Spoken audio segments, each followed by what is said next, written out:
Hello, my wonderful art students. Today, first grade is making a sculpture out of the 5 objects that you used for your science lesson.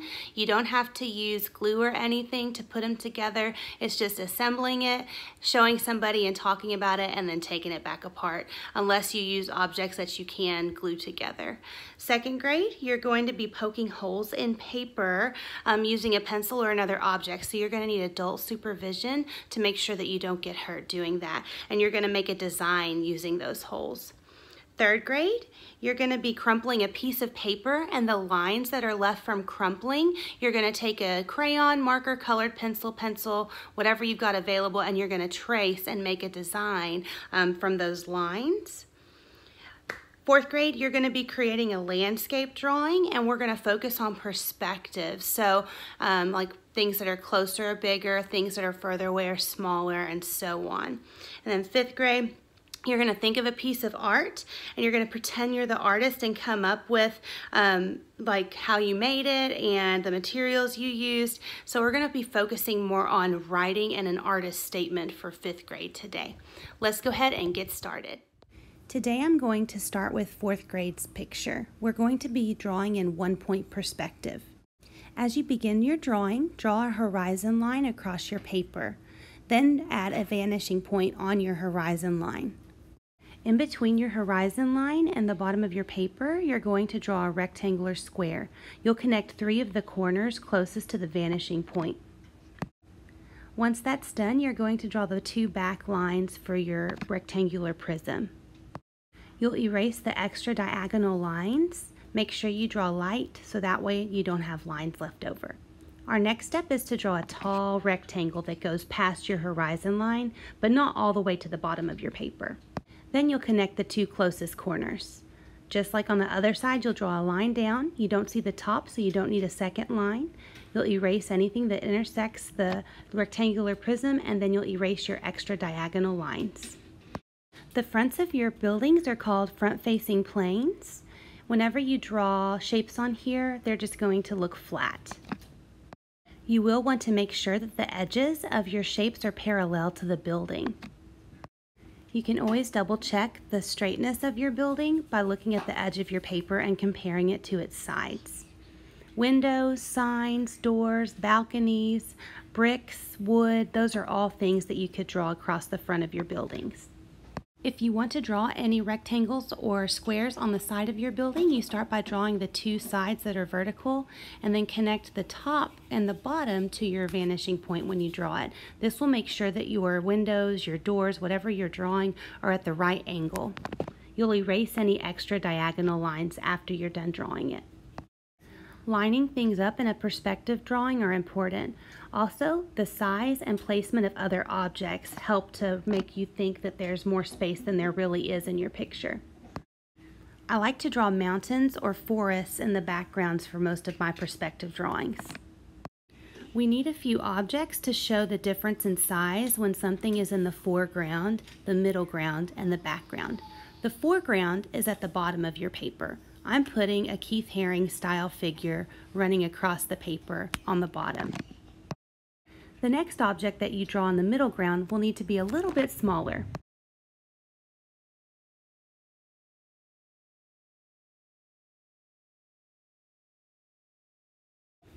And then finally, what you place in the background will be the smallest.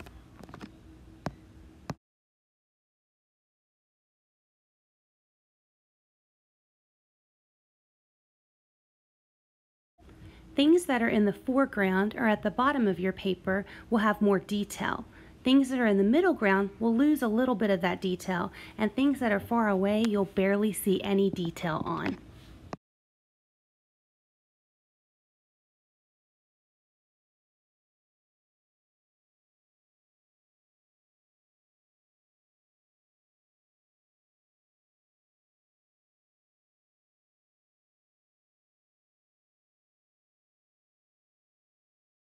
Before we finish, I want to show you what something might look like if it was in the sky while using perspective drawing.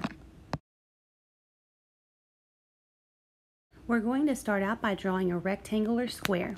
Make sure the lines line up with the edge of your paper. We'll connect the bottom 2 corners to the vanishing point. draw a line that cuts it, and then erase your extra diagonal lines.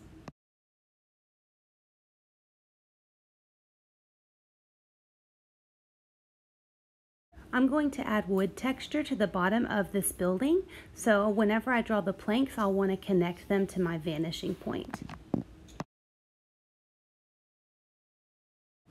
Once you're done erasing the extra diagonals, you can add details to the front-facing plane. You'll add them just as you did with your other two buildings. They'll be flat on the front of the building.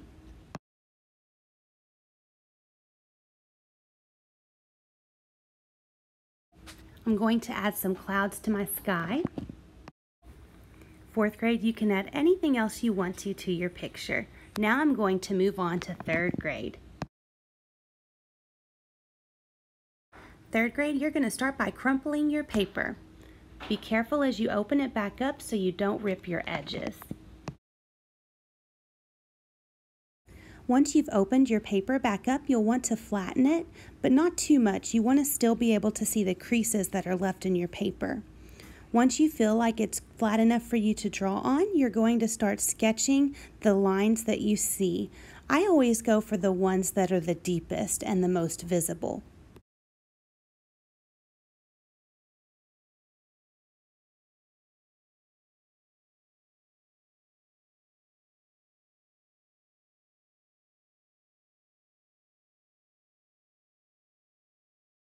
If you wanted to, you could just do this for your whole picture and then color in the different shapes that you form.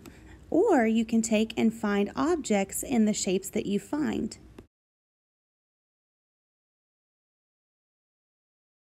Another option would be to add patterns or designs to the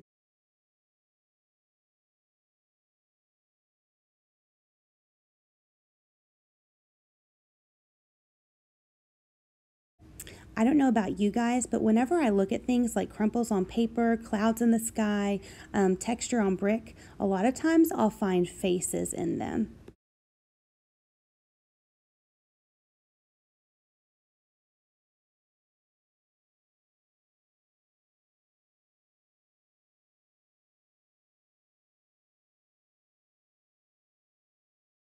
This artwork is all about your imagination. It's letting you see where your eyes and your hands will take you in your drawing. If you're able to make a drawing that makes sense, awesome. If it seems a little random, that's fine too. You're just exercising your imagination and your creativity.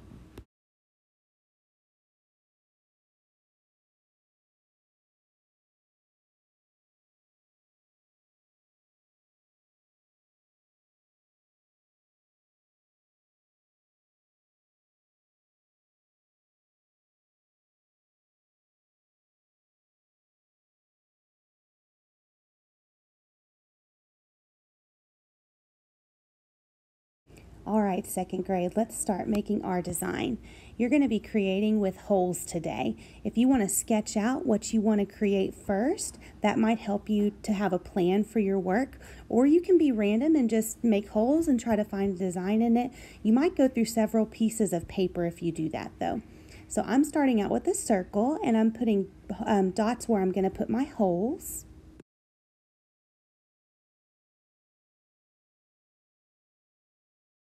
There are several things around the house that you can make holes with. Make sure you have an adult with you or an older person so that way they can help you and you don't get hurt. You can use pencils, scissors, toothpicks. There's a lot of different options that you can choose from. I have a pencil at my table, so I'm just going to use it. As you poke your holes, if you drill a little bit of the item through it, it'll help the holes to stand out more. If you choose to use a pencil like I am, pencils have the form of a cone at the end of them, so they'll be able to make the hole wider as you drill it through.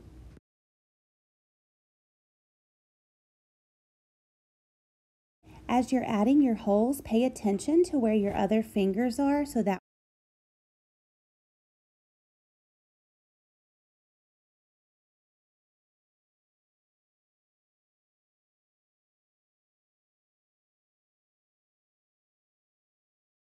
Now that our holes are finished, let me show you something fun you can do if you have a flashlight.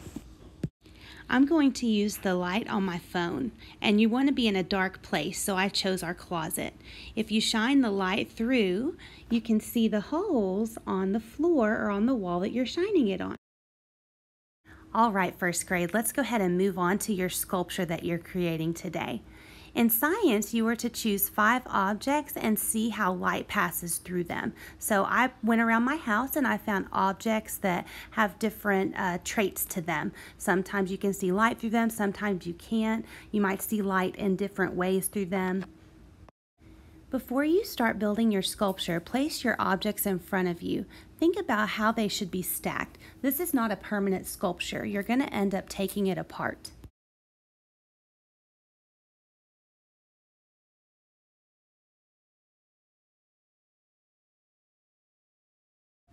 It might take you a few minutes to rearrange objects and play around with them before you decide how you want your sculpture to look. Remember, it's okay to make mistakes. You're experimenting. You need to think about the shape, the size. There's a lot of different things that go into planning a sculpture.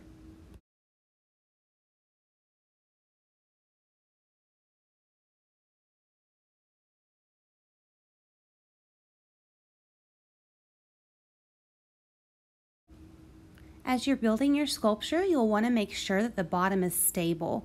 We don't have a base for ours because it is going to be something we end up taking apart. So balance is very important as well. So you need to think about the weight of your objects.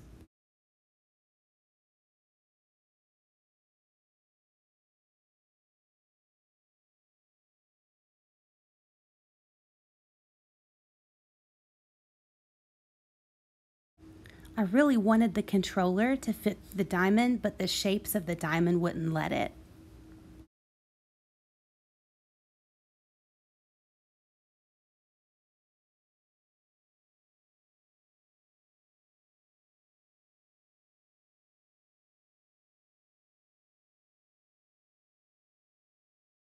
I tried several different positions for my controller before finally deciding on my last one. All right, first grade, so now your job is to have someone talk with you about your sculpture. And today, my little boy Hayden is going to be joining me.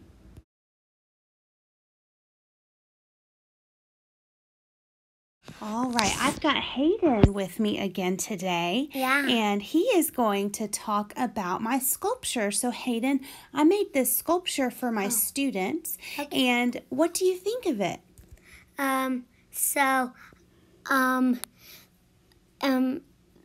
I like it because it looks great. What about it looks great to you? Because the video game controller and Pikachu in there and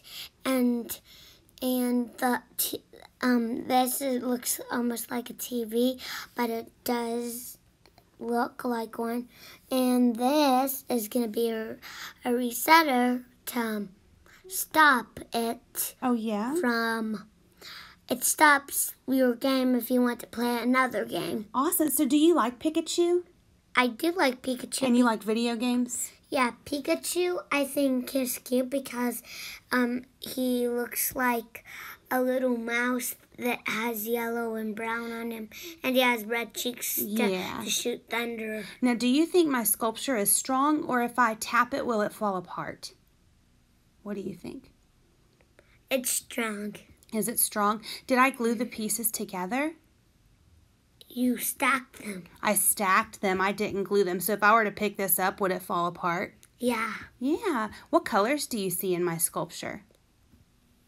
Red, blue, green, yellow. Yeah. What textures? Black. Are things gray. smooth or rough? What textures do you see? Do you see smooth and roughs? Do you see smooth and rough? Mhm. Yeah. Thank you for creating today. All right, 5th grade. So for you guys today, we are going to be looking at a piece of art. This is actually one of Miss Spillman's paintings that she's created. And I just want to walk you through the steps about how to make an artist statement and put yourself in the place of the artist. So as you're looking at this artwork, I'm going to ask you to pause the video, and I want you to answer these 3 questions. What am I looking at? Why did the artist make it?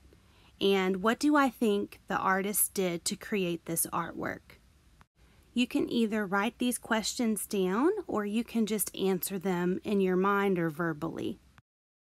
So first, an artist statement is a statement that talks about why an artist made a piece of artwork, how they made it, why it's important, and things like that. When you go to an art gallery, they're normally posted beside the label of the artwork. So whenever we look at this piece of art, we know, because I told you it's a painting, I didn't use a paintbrush to create it. I actually just poured it straight from a cup, and I used a special chemical in it that has silicone to create the piece. This technique is called pouring. So instead of painting with a paintbrush, you're pouring it from a cup. And whenever you create art like this, it's really messy, so you need to make sure your space is set up well to catch the paint that drips off of the canvas. The great thing is that most of you have had practice talking about art and looking at art in the classroom this year with me. And so when you look at the artwork, you should already know, okay, what colors am I seeing? What lines? What shapes? Because whenever you ask yourself these questions, you're able to write about or talk about the artwork.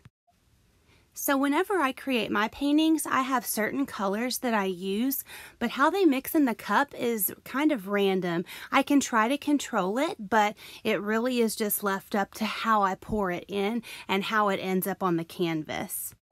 Now that I've told you how I make my painting, I'll go ahead and talk about what it is and why I do it. So the painting itself is based off of science. I love science and learning about space and biology, which is the study of life.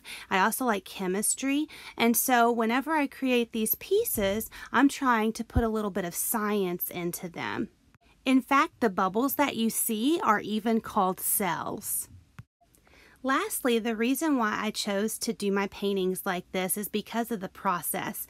I have always been really controlled and on purpose whenever I create my art, but whenever I create with this process, it allows me to not be so on purpose, and I have to let go a little bit of that control in order to make these pieces and just hope for the best and what I'm doing is right.